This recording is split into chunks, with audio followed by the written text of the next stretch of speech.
Hello बच्चों, मेरे channel पे आपका स्वागत है। आज मैं आपको हिस्ट्री की थर्ड चैप्टर किनशिप, कास्ट और क्लास इसके बारे में बताऊंगी। जैसा कि मैंने पहले ही कहा है कि बहुत शॉर्ट पीरियड में पूरे चैप्टर को मुझे आपको बताना है। तो चलिए आगे बढ़ते हैं हम।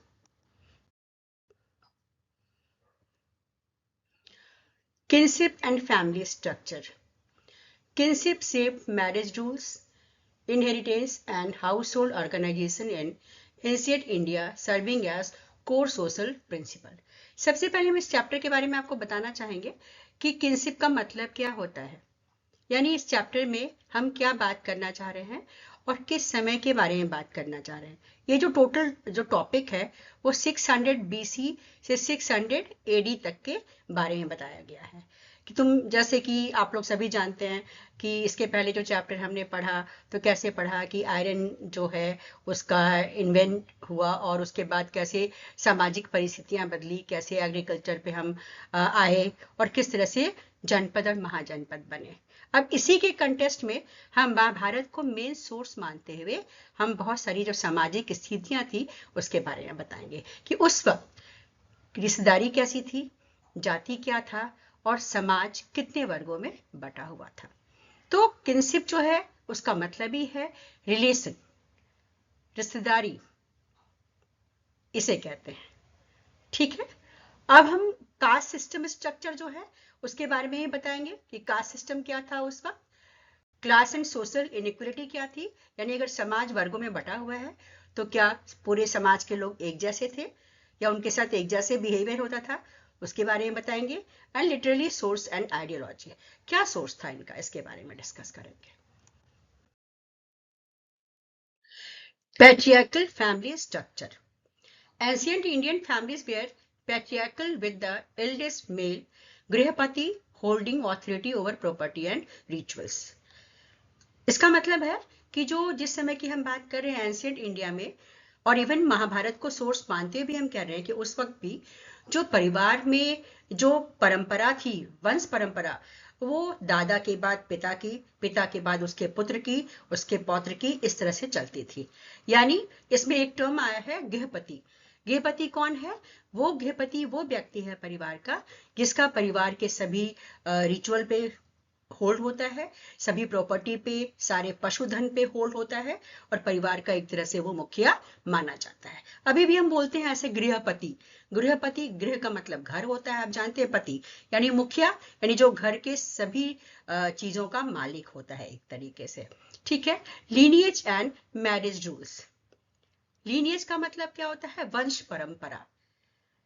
यानी जैसे हम एक बात करते हैं मुगल वंश, यानी मुगल वंश का मतलब है कि बाबर, बाबर के बाद हुमायूं, हुमायूं के बाद अकबर, उसी के बारे में बात कर रहे हैं। तो वैसे ही है लीनिएज एंड मैरिज रूल्स, यानी उस वक्त वंश परंपरा क्या थी और विवाह के नियम क्या थे, क्या विवाह कैसे होता था, अपने रिलेशन में, अपने कुल में या इससे बाहर भी होता था, इसके बारे में बात करेंगे। Women's role and rights. स्त्री का अधिकार क्या था, यानी उस समय जैसा कि आप जानते हैं द्रौपदी को देखिए, द्रौपदी को मैरिज करने का अधिकार था, उसने जिससे चाहा उससे मैरिज किया। लेकिन क्या विवाह के नियम सब जगह एक जैसे थे? बिल्कुल नहीं थे। विवाह दो प्रकार से होता था, एक्सोगैमी एंड एंडोगैमी। एंडोगैमी में आप अपने ही रिलेशन, जो अपने ही कुल के लोग होते थे उनके साथ मैरिज करते थे।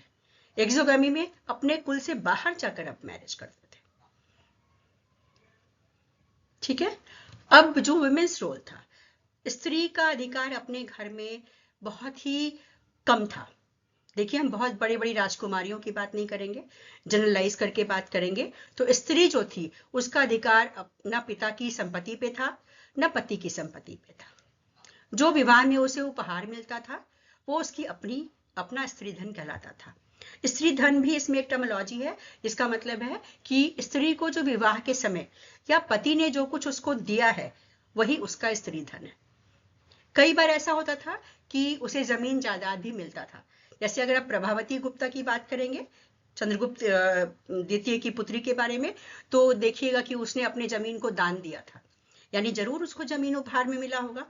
क्योंकि जो चीज आपकी अपनी होती है उसी को आप दान में देते हैं। ठीक है, तो स्त्रियों के बारे में बात करेंगे तो उनके अधिकार बहुत कम थे। पिता पति दोनों की संपत्ति पर उनका कोई अधिकार नहीं था। विवाह में जो कुछ मिला वही उनका अपना धन होता था। Kinship and social stability.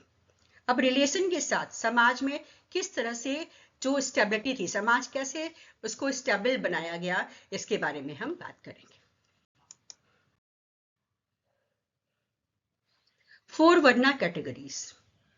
देखिए, महाभारत काल में या एंशिएंट इंडिया में वर्ना सिस्टम था। And what is varna system? The society was divided into 4 varna. Means समाज जो था वो 4 वर्गों में डिवाइडेड था। टॉप में ब्राह्मण्स थे, सेकंड में क्षत्रिय थे, थर्ड में वैश्य थे और फोर्थ में शूद्रास थे। यानी समाज 4 वर्गों में डिवाइडेड था।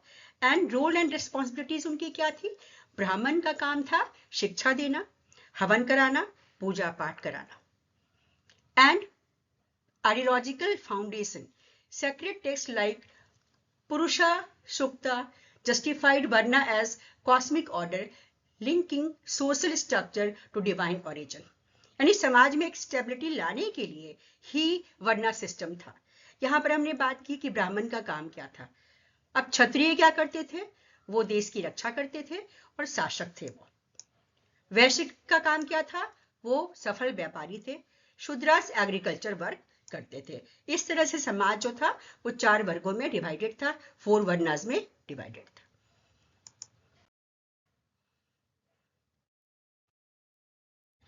Localized social classification.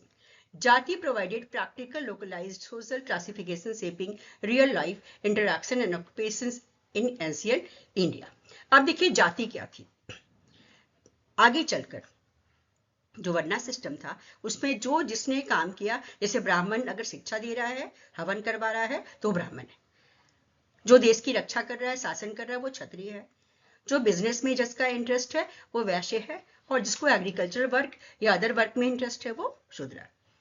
आगे चलकर जो ब्राह्मण के यहाँ पैदा हुआ वो ब्राह्मण, जो क्षत्रिय के यहाँ पैदा हुआ वो क्षत्रिय, जो वैश्य के यहाँ पैदा हुआ वो वैश्य, और जो शूद्र के यहाँ पैदा हुआ वो शूद्र कहलाया। ठीक है, तो इनकी जातियों की पंचायत भी होती थी। यानी हर जाति जो थी उनकी एक पंचायत थी। यानी जाति के जो रूल्स एंड रेगुलेशंस थे वो जाति पंचायत तय करती थी और उस रूल्स एंड रेगुलेशंस को मानना होता था। Occupational and regional variation. जातिज were often tied to specific craft and adapted to regional differences across India. यानी जाति ने पूरे भारत में इस चीज को तय किया कि कौन सा व्यक्ति कौन से काम को करेगा, किसका पेशा क्या रहेगा। Caste and class hierarchies. Varna and Jati system created rigid social hierarchies controlling access to resource and privilege।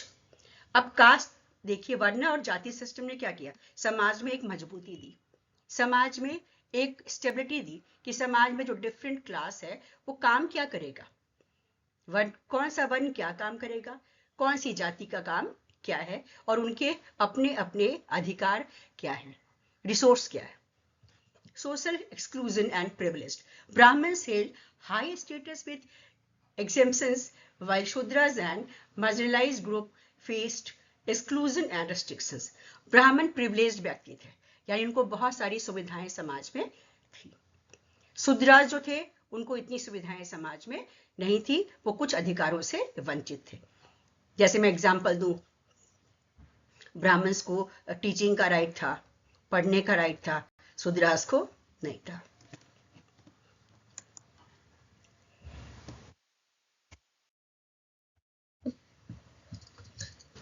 वर्ण एंड जाति डिफरेंशिएशन।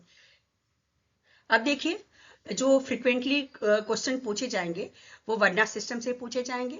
जाति डिफरेंशिएशन यानी डिफरेंट जाति, उनमें क्या विभिन्नताएं थी वो पूछा जाएगा। पैट्रियार्कल नॉर्म्स अंडरस्टैंडिंग, यानी आप पूछा जाएगा कि पैट्रिलिनी क्या है, मैट्रिलिनी क्या है, ये पूछा जाएगा आपसे। और life literary text reflecting norms, students explain how Dharma Shastra, epics and Buddhist text reflect social norms and historical realities. अब देखिए जो सोर्स है, आप जो पढ़ रहे हैं सबका सोर्स होता है, तो ये सोर्स जैसे धर्मशास्त्र है, धर्मशास्त्र किसने लिखे हैं? ब्राह्मणों ने लिखे हैं। एपिक्स क्या है? महाभारत है, रामायण है। बुद्धिस्ट टेक्स्ट क्या है? बहुत सी बौद्ध धर्म की लिखी हुई किताबें हैं, और डिफरेंट अलग अलग जो राइटर्स हैं उनके लिखे हुए हिस्टोरियन उनकी किताबें हैं, उनसे ही पता चलता है कि समाज के डिफरेंट वर्ग उस वक्त क्या काम कर रहे थे। Social inequality topics, exam questions encourage discussion about cast restrictions, gender discrimination and slavery.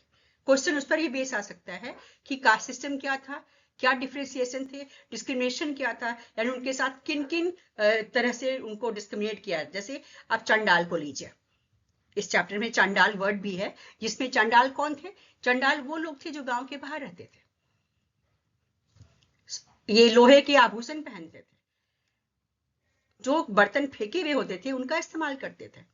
अगर रात्रि में वो आ रहे हैं तो मंजीरा बजाकर आते थे, कोई उनसे टच ना कर ले।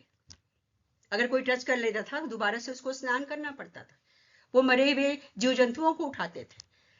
यानी ये डिफरेंस दिखा रहा है ना समाज में। देखिए जो एक्सपेक्टेड लॉन्ग क्वेश्चंस आएंगे वो रोल ऑफ ब्राह्मणास पे आ सकता है, किनशिप स्ट्रक्चर्स पे आ सकता है, कास्ट सिस्टम एवोल्यूशन पे आ सकता है, तो उसके अनुसार ही आप क्वेश्चंस तैयार कीजिएगा।